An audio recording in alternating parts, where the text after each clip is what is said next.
भाइयों बहनों, हमारे पास एक ताजा खबर है. मेरे देशवासियों, हम കേരള में हार गए हैं. അങ്ങനെ UDF ജയിച്ച് അധികാരത്തിൽ കയറുമ്പോൾ അതിൽ ഏറ്റവും കൂടുതൽ ആശ്വസിക്കുന്ന പെന്തക്കോസ്തുകാരാണ്. കാരണം ഇനി ഒരു 5 വർഷത്തേക്ക് ആരെയും ഭയം കൂടാതെ ചിക്കൻ കാലിന് വേണ്ടി അടിയുണ്ടാക്കണോ, കസേര കളി നടത്തണോ, ആരെയും പേടിക്കാതെ അകത്തും പുറത്തും ഒരുപോലെ അടി നടത്തണോ, എല്ലാത്തിനും യഥേഷ്ടം ജീവിക്കാൻ കഴിയുന്ന ഒരു 5 വർഷമാണ് ഇനി മുൻപിൽ കിടക്കുന്നത്. അതുകൊണ്ട് തന്നെ ഏറ്റവും കൂടുതൽ ആശ്വസിക്കുന്നത് പെന്തക്കോസ്തുകാരാണ്. 5 വർഷം തികച്ചാൽ ഭാഗ്യം കർത്താവേ. അയ്യോ, ഞങ്ങൾ ശപിക്കുവാന്ന് ചിന്തിക്കരുത് കേട്ടോ. കാരണം രാഷ്ട്രീയത്തിന്റെ മറ പിടിച്ച് പെന്തക്കോസ്തുകാരെ കാട്ടിക്കൂട്ടുന്നത് കണ്ടു മടുത്ത ഒരു കൂട്ടം തലമുറയിൽപ്പെട്ടവരാണ് ഞങ്ങളും.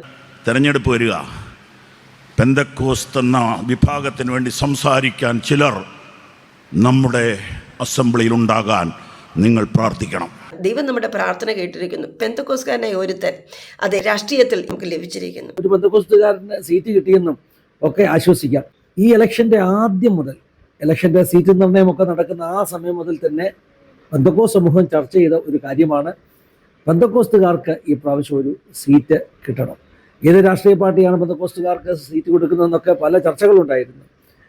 പെന്തക്കോസ്തുകാരെ അനുനയിപ്പിക്കുവാൻ ഓരോ പാർട്ടികളും മത്സരിച്ചു, ഓരോ മുന്നണികളും മത്സരിച്ചു എന്ന് പറയുന്നതാണ് സത്യം. പെന്തക്കോസ്ത് സഭയെ ക്രിസ്തീയ സഭയായിട്ട് അംഗീകരിച്ചുകൊണ്ടുള്ള പ്രഖ്യാപനങ്ങളൊക്കെ ഇടതുപക്ഷം നടത്തിയപ്പോൾ UDF ഒരു പെന്തക്കോസ്തുകാരന് ഒരു സീറ്റ് കൊടുത്തു. തവന്നൂര് അഡ്വക്കേറ്റ് VS ജോയിക്കാണ് സീറ്റ് കൊടുത്തത്. ഈ VS ജോയിക്ക് സീറ്റ് കൊടുത്തപ്പോൾ തന്നെ ഞാൻ അത് ഒരു വാർത്തയിൽ പറഞ്ഞിരുന്നു. ശരിക്കും VS ജോയി നിലമ്പൂരുകാരനാണ്. നിലമ്പൂരാണ് ഒരു സീറ്റ് കൊടുത്തതെങ്കിൽ അവിടെ കുറേ പെന്തക്കോസ്തുകാരൊക്കെ ഉണ്ടായിരുന്നു. പക്ഷെ ഒരു പെന്തക്കോസ്റ്റൽ പ്രസൻസ് ഇല്ല എന്ന് പറയാനൊക്കത്തില്ല. പക്ഷെ വളരെ കുറവുള്ള തവന്നൂരിൽ, ക്രിസ്ത്യൻ പ്രസൻസ് തന്നെ വളരെ കുറവുള്ള തവന്നൂരിൽ പെന്തക്കോസ്തുകാരനായ VS ജോയിക്ക് സീറ്റ് കൊടുത്തിട്ട് എന്താ കാര്യമെന്നൊക്കെ ഞാൻ ഒരു വാർത്തയിൽ പാഠഭേദത്തിലോ മറ്റോ ഞാൻ പറഞ്ഞതായിട്ട് ഓർക്കുന്നുണ്ട്. അയ്യോ, പാസ്റ്റർ ഭാരപ്പെടേണ്ട. അറിവുള്ള രാഷ്ട്രീയക്കാർ പറയുന്നത് ഒന്ന് കേട്ടു നോക്കുക. അറിവുള്ള രാഷ്ട്രീയക്കാർ പറഞ്ഞത് തൃശ്ശൂർ മുതൽ തിരുവനന്തപുരം വരെ ഇനിയുള്ള കാലത്ത് ജയം തീരുമാനിക്കുന്നത് പെന്തക്കോസ്തുകാരാണ്. നമുക്കിതൊന്നും അറിയില്ല. രാഷ്ട്രീയക്കാർ ഇതിൻ്റെയൊക്കെ കണക്കെടുക്കുന്നുണ്ട്. അതുകൊണ്ട് നമ്മൾ ചെറിയ ഗ്രൂപ്പല്ല, നമ്മൾ ജയിച്ചു കഴിഞ്ഞിരിക്കുകയാണ്. അങ്ങനെ പെന്തക്കോസ്ത് വളർന്ന് വലിയ ഗ്രൂപ്പായി മാറിയിരിക്കുകയാണ്. ഇനിയിപ്പോൾ ഒന്നും പേടിക്കാനില്ല. പക്ഷെങ്കിൽ ബലഹീനരായ, ശക്തി കുറഞ്ഞ ഞങ്ങളുടെ തലമുറയിൽപ്പെട്ടവർ ഞങ്ങൾ പറയുന്നു, ഭയങ്കര ജയത്തോടെ അധികാരത്തിൽ വരുന്ന UDFിനേക്കാളും ഏറ്റവും വലിയ ഒരു ജയമാണ് BJP വെറും 3 സീറ്റ് വാങ്ങിച്ച് കേരളത്തിൽ അവർ സ്ഥാനം ഉറപ്പിച്ചിരിക്കുന്നത്. മോദിജിക്ക് യാതൊരു ആവേശവുമില്ല ഒറ്റയടിക്ക് കേരളത്തിൽ മൊത്തവും താമര വിരിയിക്കണമെന്നുള്ളത്. പക്ഷേ അദ്ദേഹത്തിനൊരു ലക്ഷ്യമുണ്ട്. തന്ത്രപരമായി അദ്ദേഹം മൊത്തം കേരളത്തെ നേടിയെടുക്കുമെന്നുള്ളത് സമയമെടുത്തായാലും അദ്ദേഹം അത് ചെയ്യും. മാത്രമല്ല, ദൈവവും അദ്ദേഹത്തിന് സഹായം ചെയ്യുമെന്നുള്ളതാണ് ഇപ്പോൾ ഞങ്ങൾ കണ്ടു മനസ്സിലാകും. കാരണം അധർമ്മത്തിൻ്റെ ശക്തി ഇപ്പോഴേ കേരളത്തിലുണ്ട്. തടുക്കുന്ന പരിശുദ്ധാത്മാവ് വഴിയിൽ നിന്ന് നീങ്ങിപ്പോകാൻ മാത്രമാണ് വേണ്ടിയത്. കേരളത്തിലെ പെന്തക്കോസ്ത് ശ്രദ്ധിച്ചാൽ നമുക്ക് മനസ്സിലാകും, ഒരൊറ്റ സഭകളിൽ ആരാധന എന്ന് പറയുന്നതില്ല.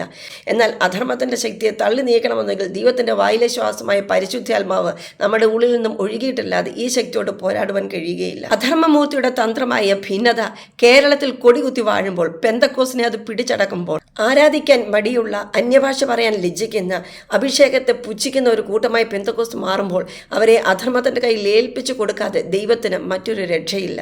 പെന്തക്കോസ്ത് എത്ര വളർന്നാലും എത്ര ശക്തിപ്പെട്ടാലും ശരി, ആത്മാവിൻ്റെ ആരാധന നിന്നു പോയാൽ നിശ്ചയമായിട്ടും അധർമ്മമൂർത്തി വളർന്നു പെരുകി ശക്തിപ്പെടുമെന്നുള്ളതും പെന്തക്കോസ്തിനെ അത് വിഴുങ്ങിക്കളയുമെന്നുള്ളത് നിശ്ചയമായ കാര്യമാകുന്നു. 1 തിമോഥെയോസ് 1-ാം അധ്യായത്തിൽ പൗലോസ് ഇങ്ങനെ പറയുന്നു, ദൂഷണം പറയാതിരിക്കാൻ പഠിക്കേണ്ടതിന് അവരെ സാത്താൻ്റെ കയ്യിൽ ഏൽപ്പിച്ചു കൊടുത്തു എന്നതുപോലെ ദൈവം തന്നെ തുണനിന്ന് കേരളത്തിലെ പെന്തക്കോസ്തിനെ ഈ അധർമ്മത്തിൻ്റെ കയ്യിൽ ഏൽപ്പിച്ചു കൊടുക്കുമെന്നുള്ളത് ഞങ്ങൾ നിശ്ചയമായിട്ടും മനസ്സിലാക്കുന്നു. കാരണം പണ്ടുള്ള പെന്തക്കോസ്ത് അല്ലെങ്കിൽ പണ്ടുള്ള വിശ്വാസം എന്ന് പറയുന്നത് കൈമാറി വരുന്ന വിശ്വാസമായിരുന്നു. നിന്റെ വല്യമ്മയിലും നിന്റെ അമ്മയിലും നിന്നിലും ഉണ്ടെന്ന് പറയത്തക്ക രീതിയിൽ കൈമാറി വരുന്ന ഒരു പാരമ്പര്യമുള്ള ഒരു പെന്തക്കോസ്ത് പണ്ടുണ്ടായിരുന്നു. എന്നാൽ ഇന്ന് കൈമാറി നിങ്ങൾ തരുവാൻ തക്കവണ്ണം ഇന്നത്തെ പെന്തക്കോസ്തിൻ്റെ കയ്യിൽ എന്താണുള്ളത്? ധാർഷ്ട്യമുള്ള, സ്വാർത്ഥതയുള്ള, ദ്രവ്യാഗ്രഹം കൊണ്ട് നിറഞ്ഞു നിൽക്കുന്ന ഒരു കൂട്ടം പെന്തക്കോസ്ത് ഭിന്നതയ്ക്ക് ചെറിയൊരു കഷ്ണം ചിക്കന് വേണ്ടി അടിയുണ്ടാക്കുന്ന, കാലുവാരുന്ന, മറ്റുള്ളവരെ എന്തും പറയുവാൻ സോഷ്യൽ മീഡിയ തുറന്നു കഴിഞ്ഞാൽ അന്യോന്യം ബഹുമാനിക്കുന്നവരെ കാണുന്നത് ഞങ്ങൾ വളരെ കുറവാണ്. അന്യോന്യം സ്നേഹിക്കുന്ന, ഐക്യമത്യപ്പെട്ട് നിൽക്കുന്ന ഒരു കൂട്ടം പെന്തക്കോസ്തിനെ കാണാതെ ഇരിക്കുമ്പോൾ ഞങ്ങൾ തലമുറകൾ വേദനിക്കുന്ന എത്രമാത്രം എന്നുള്ളത് അത് ദൈവസ്ഥനിൽ നിശ്ചയം എത്തിയിട്ടുണ്ട്. ഈ ഒരു പെന്തക്കോസ്തിനെ കൈമാറി അല്ലെങ്കിൽ ഏറ്റെടുത്ത് ഞങ്ങളുടെ തലമുറയ്ക്ക് വേണ്ടി ആ പെന്തക്കോസ്തിനെ സൂക്ഷിക്കാൻ ഞങ്ങൾക്ക് താല്പര്യമില്ല. പണ്ടുണ്ടായിരുന്ന ഞങ്ങൾ കണ്ട നിഷ്കളങ്കമായ ഒരു പെന്തക്കോസ്തിനെ, സമാധാനപരമായ ഒരു പെന്തക്കോസ്, ദൈവവചനത്തിന് വേണ്ടി നിൽക്കുന്ന, അതിൻ്റെ വിശുദ്ധിയും അതിൻ്റെ പ്രമാണവും സൂക്ഷിക്കുന്ന ഒരു കൂട്ടം പെന്തക്കോസിനെ ഏറ്റെടുക്കുവാനാണ് ഞങ്ങൾ താല്പര്യപ്പെടുന്നത്. ഞങ്ങളുടെ പ്രാർത്ഥനയും അതുതന്നെയാണ്. ഇപ്പോൾ കേരളം സമാധാനം അനുഭവിക്കണമെന്നുള്ളത് ഞങ്ങളും വല്ലാതെ ആഗ്രഹിക്കുന്നു. അതിൻ്റെ ഒരേ ഒരു കാരണം, എൻ്റെ മമ്മിയെപ്പോലെ വാർദ്ധക്യത്തിലുള്ള അനേകം വ്യക്തി ജീവിതങ്ങൾ കേരളത്തിൽ ഇപ്പോൾ ഉണ്ട്. അവർ ഒരു കാലത്ത് പിശാചിനോട് പോരാടി നെഞ്ചു വിരിച്ചു നിന്ന് രാത്രിയെ പകലാക്കി പ്രാർത്ഥിച്ച് ദാവീദിനെ പോലെ യഹോവയുടെ യുദ്ധങ്ങൾ ചെയ്തവരാണ്.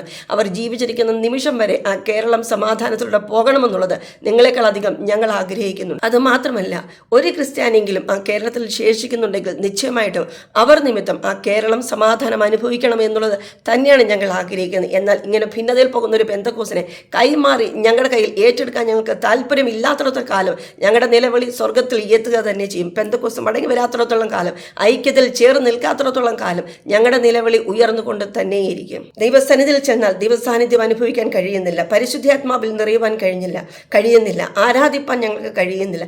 എല്ലാത്തിനും വിലക്കും ചിട്ടകളും വെച്ച് മാനുഷിക നിയമങ്ങൾ കൊണ്ട് പെന്തക്കോസിനെ നിറച്ചു നിൽക്കുമ്പോൾ ഞങ്ങളുടെ വേദന അത് ഭയങ്കരമായി കുത്തിയൊഴുകുന്നത് കണ്ട് അടങ്ങിയിരിക്കാത്ത ദൈവം ഞങ്ങൾക്ക് വേണ്ടി എഴുന്നേൽക്കുമെന്നുള്ളത് ഞങ്ങൾ നന്നായി അറിയുന്നു. അതുകൊണ്ട് പെന്തക്കോസിന്റെ മാനസാന്തരം, പെന്തക്കോസിന് ഒരു മടങ്ങി വരവ് ആഗ്രഹിക്കുന്ന തലമുറയിൽ ദൈവം ഞങ്ങളെ ആക്കി വെച്ചിരിക്കുന്നുവെങ്കിൽ ഞങ്ങളുടെ നിലവിളിക്ക് നിശ്ചയം ഒരു ദിവസം മറുപടി ഉണ്ടായി തന്നെയാകും. എനിക്ക് കോട്ടയത്ത് ഒരു ദേവദാസൻ എന്നോട് പറഞ്ഞൊരു കഥയാണ്. പുള്ളിയുടെ ചർച്ചിലെ ഒരു ഡ്രമ്മറുണ്ടായിരുന്നു. ഭയങ്കര ഡ്രമ്മറായിരുന്നു. അപ്പോൾ ഒരിക്കൽ ഈ ദേവദാസൻ എങ്ങാണ്ടൊരു കൺവെൻഷൻ പ്രസംഗിച്ചിട്ട് രാത്രി ലാസ്റ്റ് ബസ്സിന് വന്ന് കോട്ടയം സ്റ്റാൻഡിൽ ഇറങ്ങി അടുത്ത ബസ്സിന് ഇരിക്കുക. അപ്പോഴപ്പുറത്തെ ബസ് സ്റ്റാൻഡ് അപ്പുറത്തിരിക്കുന്ന തിയേറ്ററിൻ്റെ പേരെന്തുവാ, അവിടെ സെക്കൻഡ് ഷോ വിട്ട് എല്ലാവരും ഇങ്ങനെ ഇറങ്ങി സ്റ്റാൻഡിലോട്ട് വരുന്നു.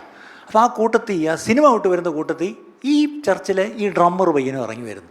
അവിടെ നമ്മുടെ ദേവദാസൻ കൈയോടെ കയറിക്കളും, ഡാ മോനെ നീ അവിടെ പോയി, എടാ നീ സിനിമയ്ക്ക് പോയിട്ട് വരുവാണോടാ എന്ന് പറഞ്ഞാൽ കയറി പിടിച്ചു. അവനങ്ങ് ചമ്മി, എന്തായാലും പിടി വീണു, ക്ലിപ്പിട്ടു. കാരണം ഇവിടെ നിന്ന് ഈ സമയത്ത് ഇറങ്ങി വരണം, ഈ തിയേറ്ററിൽ നിന്നാണ്. എന്നാലും എൻ്റെ മോനെ, എടാ നീ എന്നാടായി കാണിച്ച്, എടാ നീ നമ്മുടെ സഭയിൽ വളരുന്ന സഭയല്ലോടാ, നമ്മുടെ സഭ ആരാധിക്കുന്ന സഭയല്ലോടാ, നമ്മുടെ സഭ പട്ടണത്തിൽ അറിയപ്പെടുന്നൊരു സഭയല്ലോടാ, അങ്ങനൊരു സഭയെ ഒരു ശുശ്രൂഷ നിൽക്കുന്ന മോൻ നീ എങ്ങനാടാ ഈ സിനിമയ്ക്ക് പോയത്? അപ്പോൾ ഇവനിങ്ങനെ തല ഉരിച്ച് വിട്ടുപോയി, വിഷയമില്ല. അപ്പോൾ പുള്ളി വീണ്ടും പറയുമ്പോൾ നമ്മുടെ ചർച്ച് ഒരു ഉണർവുള്ള സഭയല്ലേടാ, അങ്ങനെയുള്ളൊരു സഭയെ ഉൾപ്പെട്ട നീ, അതും പ്രത്യേകിച്ച് അവിടുത്തെ ശുശ്രൂഷയിൽ നിൽക്കുന്ന നീ എങ്ങനെയാടാ നീ സിനിമയ്ക്ക് പോകാൻ തോന്നിയത്? ഈ ദേവദാസനം കരയുക, സത്യം പറഞ്ഞാൽ ആത്മാർത്ഥമായാലും കരഞ്ഞു ഇവൻ്റെ ഈ പാവം കണ്ടുപിടിച്ചപ്പം. അത് കുറേ നേരം കേട്ടപ്പോൾ ഇവൻ, അങ്കിളെ ഞാൻ ഒരു കാര്യം പറയട്ടെ, നമ്മുടെ സഭയിലെ ഉണർവിരിക്കുന്നത് എൻ്റെ ഡ്രമ്മിൻ്റെ കോലല്ല. ഞാൻ കൂട്ടുമ്പം മുറുകും, ഞാൻ കുറയ്ക്കുമ്പം പറയും. അതുകൊണ്ട് നമ്മുടെ സഭയിലെ ഉണർവിൻ്റെ കാര്യമൊന്നും ഇങ്ങോട്ട് കൂടുതൽ പറയണ്ട. അത് കൺട്രോൾ ചെയ്യുന്നത് പരിശുദ്ധാത്മാവൊന്നുമല്ല, ഡ്രമ്മറായ ഞാനാണ്.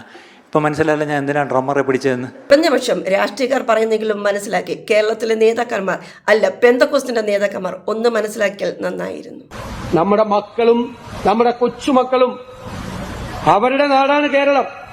അവരും സൗഹാർദ്ദത്തോടു കൂടി ജീവിക്കുന്ന ഒരു കേരളം ഉണ്ടാകണം. നമ്മൾ തോളോട് തോളൊരുമി നിൽക്കുക. ഒരു കളിക്കും കൂടെ വരണ്ടെന്ന് പറയാം. ഒരു കളിക്കും ഒരു രാഷ്ട്രീയക്കാരനും വരണ്ട, ഒരു മതമേധാവിയും വരണ്ട.